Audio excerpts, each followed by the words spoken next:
Toro Esteves. Este toro pertenece a la raza Gir biotipo lechero. La fecha de nacimiento fue el 10 de marzo del año 2020. El propietario es Evandro do Carmo Guimaraes.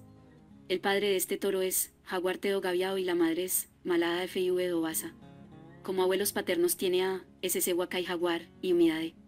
Como abuelos maternos a Sea Sansao y Hilda FIV Mutum. Este toro transmite a su descendencia beta-caseína 2A2, presenta dosis de semen sexado.